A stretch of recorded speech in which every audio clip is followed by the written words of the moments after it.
Fernando, sou petiano do PET Elétrica da UFPB e estou hoje aqui para mais uma aula de Cálculo 1. Desta vez falaremos sobre as funções elementares e seus gráficos. Mas antes de começar a aula propriamente, eu gostaria de ressaltar a importância desse assunto, não só nos cursos de exatas, mas também no nosso dia a dia. Nem sempre percebemos, mas estamos em contato com as funções a todo momento. Por exemplo, quando assistimos ou lemos algum jornal, muitas vezes nos deparamos com um gráfico que nada mais é que uma comparação de duas grandezas, mas que estão representadas graficamente. Para que este gráfico tome forma, é necessário que essa relação seja representada em uma função na forma algébrica. E é justamente isso que a gente vai ver na aula de hoje. A primeira função que a gente vai ver é a função constante. Mas, afinal de contas, o que é uma função constante? Bom, dado o número real a, denomina-se função constante a função f de x igual a a, ou seja, y é igual a a. É uma função que ela sempre vai ser constante, sempre vai assumir aquele mesmo valor. Um exemplo, seja y igual a 4, esboce seu gráfico. Ou seja, se eu estou dizendo que y é igual a 4, então eu tenho o seguinte. No meu plano cartesiano, formado pelo eixo x, que é o eixo das abscissas, e pelo eixo y, o eixo das ordenadas, eu estou dizendo que y é igual a 4. Ou seja, eu traço uma reta no ponto y igual a 4 e uma reta que é paralela ao eixo das abscissas, ao eixo do x. Ou seja, y sempre vai ser 4. Quais são as propriedades dessa função? Bom, o domínio dela é os próprios reais, a imagem é o próprio a, é uma função par, pois f menos x é igual a f de x, e é uma função limitada, pois f de x é igual ao próprio valor de a. A próxima função é a função identidade. Denominamos função identidade a função f de x igual a x, ou seja, o y é igual a x. A representação gráfica dessa função, como é? Eu vou ter um gráfico, eu vou ter meu plano cartesiano e vou ter uma reta que vai cruzar obrigatoriamente a minha origem. Ou seja, se eu digo que y é igual a x, para todo valor de x, eu estou associando cada valor de x ao mesmo valor de y. Ou seja, se x é igual a 0, o meu y também é igual a 0. Se x é igual a 1, o y também é 1. Se meu x vale 2, meu y vale 2. Se o meu x vale 4, meu y vale 4. Ou seja, cada ponto no eixo x está conectado a um ponto de mesmo valor no eixo das ordenadas. As propriedades dessa função. É uma função cujo domínio é os próprios reais, a imagem também é os reais. É uma função ímpar, pois dessa vez f de menos x é igual a menos f de x. E é uma função ilimitada, pois pode variar de menos infinito até infinito. A próxima função é a função afim. Dados os números reais a e b, sendo a diferente de zero, denominamos função afim a função f de x igual a x mais b, ou seja, y é igual a x mais b, onde meu a é o coeficiente angular e meu b é o coeficiente linear. A função afim ela é conhecida popularmente também como equação do primeiro grau. Representação gráfica dela. Eu tenho duas possibilidades da representação gráfica. Se meu a for maior que zero, eu vou ter uma função crescente, que é justamente esse caso aqui. Se meu a for menor que zero, eu vou ter uma função decrescente, que é justamente o segundo caso aqui. O gráfico é semelhante à função identidade, porém na função identidade, esta reta aqui ela obrigatoriamente passava pela origem, porque se y era igual a x, então para x igual a zero, y também valia zero. Na função afim, esta reta aqui ela não obrigatoriamente precisa passar pela origem, pode passar por qualquer outro lugar. Um exemplo desta função. Seja y igual a 2x mais 1. Esboço seu gráfico. Aqui está a representação gráfica desta função. Ou seja, quando x é igual a menos 2, eu tenho que y é igual a menos 3. Assim. Para x igual a menos 1, o meu y também vale menos 1. Para x igual a 0, o meu y vale 1. E para x igual a 1, o meu y vale 3. Se a gente substituir na equação, a gente vê a veracidade deste gráfico. Pois, se x é igual a menos 2, e digo que y é igual a 2x mais 1, então eu vou ter 2 vezes menos 2 é igual a menos 4.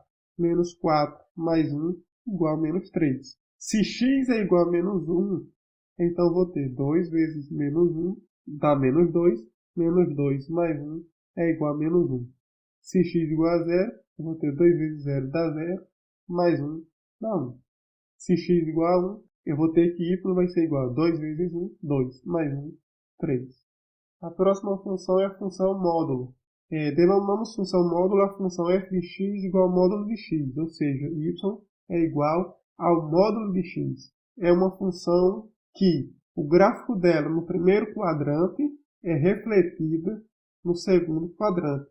Ou seja, é como se tivesse um espelho aqui no eixo das ordenadas, no eixo vertical, e esse espelho refletisse o gráfico do primeiro quadrante no segundo quadrante, pois y é igual ao módulo de x.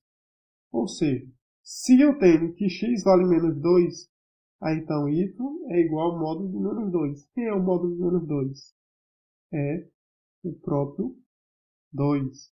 Se x igual a 0, quem é o módulo de 0? É o próprio 0. Então y é igual a 0. Se x igual a 2, quem é o módulo 2? Também é 2. Se x é igual a menos 4, quem é o módulo de menos 4? É o próprio 4. As propriedades dessa função. O domínio dela é os próprios reais. A imagem dessa função são os reais positivos, ou seja, meu y sempre vai assumir valores reais positivos. Meu y nunca vai ser negativo. E o domínio dela é os reais porque ela está definida em todos os valores reais, para todos os valores reais. X está definido para todos os valores reais, enquanto que y sempre vai assumir valores reais positivos. É uma função par, pois f menos x igual a f de x, e é uma função ilimitada, pois ela pode variar de menos infinito até infinito. Função exponencial. Bom, denominamos função exponencial a função f de x igual a elevado a x, ou seja, y é igual a elevado a x. Representação gráfica. Existem duas possibilidades também. Se esse a for maior que zero, a função vai ser crescente. E é justamente este caso aqui. Vamos supor, se eu digo que y é igual a 2x. Se y é igual a 2x, então eu tenho que a vale 2. A é positivo, a é maior que zero. Eu tenho a função crescente. Observe que para x igual a zero, y é igual a 1. Pois 2 elevado a zero é igual a 1. Uma característica da função exponencial é que ela sempre vai cruzar, se ela for crescente, ela sempre vai cruzar o eixo y no ponto y igual a 1. Pois todo número elevado a zero, todo número positivo elevado a zero é igual a 1. Função seno. Denominamos função seno a função f de x igual a seno de x, ou seja, y é igual ao seno de x. Representação gráfica. Ela sempre tem esse formato de oscilação, ou seja, para x igual a zero, quando x é igual a zero, quanto vale y? Ou seja, quem é o seno de zero? O seno de zero é o próprio zero, então y vale zero. E de x igual a zero até x igual a π sobre 2, a função seno é uma função crescente, de tal forma que no ponto π sobre 2, quando x é igual a π sobre 2, o seno assume seu valor máximo, que é igual a 1. Após isso, ele começa a decrescer novamente, de tal forma que no ponto π, quando x é igual a π, o seno vale zero novamente. A partir daí, ele continua decrescendo. No ponto 3π sobre 2, ele atinge o seu valor mínimo, que é menos 1, e em seguida começa a crescer novamente. Ou seja, ele sempre vai ter esse comportamento. Cresce, decresce e cresce novamente. De tal forma que ele completa uma volta completa a cada 2π. Ou seja, esse é o período da função seno, 2π. Propriedades. O domínio dela, o domínio da função seno é os próprios reais, porque ela está definida em todos os valores reais. É uma função limitada, pois como vocês podem ver, o valor dela está sempre limitado a -1 e 1, ou seja, o valor mínimo que ela assume é -1, o valor máximo é 1. Por isso dizemos que y é maior ou igual a -1, menor ou igual a 1. E é uma função periódica, cujo período vale 2π. Função cosseno. Denomina-se função cosseno a função f de x igual a cosseno de x. Ou seja, y é igual a cosseno de x. É a representação gráfica. Bastante semelhante à função seno, o que vai mudar é os valores. Tipo, quando x igual a 0, na função seno, o y valia 0, pois seno de 0 era igual a 0. Porém, na função cosseno, quando x vale 0, meu y vale 1. Quando x vale π sobre 2, meu cosseno é 0. Quando meu x vale π, meu y vale -1. Quando x é igual a 3π sobre 2, meu y vale 0. Ou seja, o que muda é os valores. Para x igual a 0, a função seno tem um valor, enquanto que a função y já possui outro valor. Enquanto uma é 0, a outra é 1. Quando a função seno é 1, a função cosseno é 0. E por aí vai. Mas vocês podem observar que existem algumas semelhanças. Como, por exemplo, o limite, que é o mesmo. A função cosseno também está limitada entre 1 e -1. A função cosseno ela também possui o mesmo período de 2π, pois a cada 2π é que ele consegue dar uma volta completa. As propriedades portanto, as propriedades são as mesmas.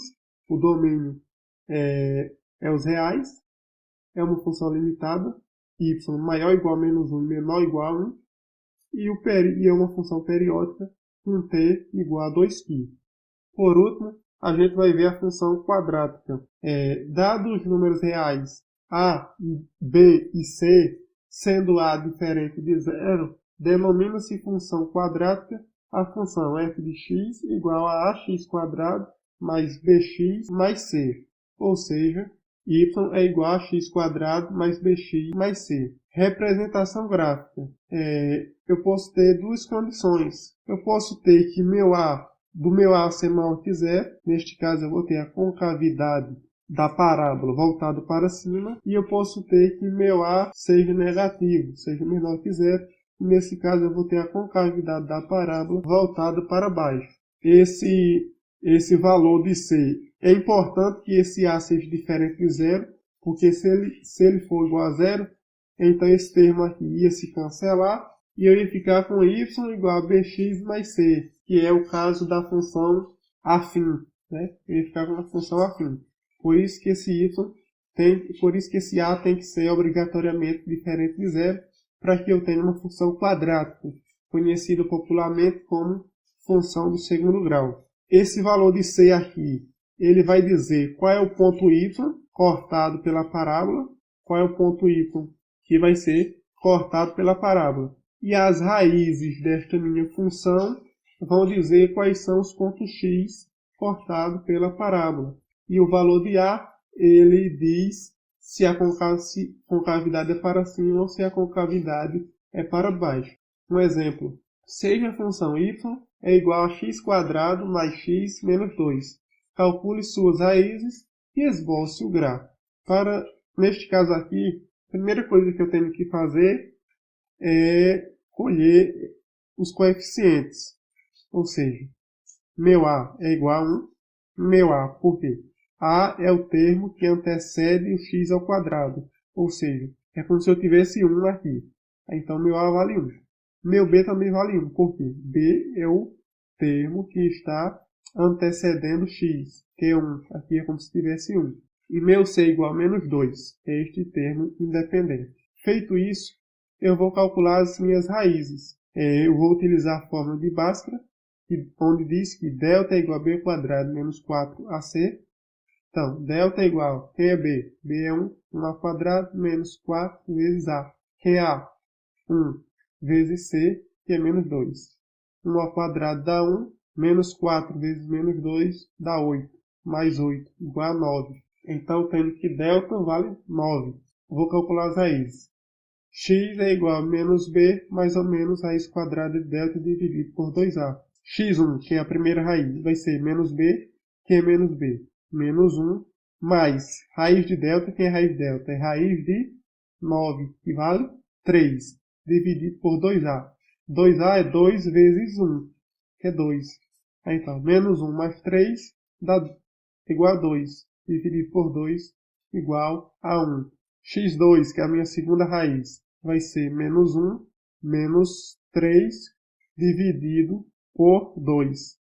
Menos 1 menos 3 dá menos 4 dividido por 2 igual a menos 2. Ou seja, essas são as minhas raízes. Ou seja, já tenho condições necessárias, eu já calculei as raízes e já tenho condições de esboçar o gráfico razoavelmente. Por quê?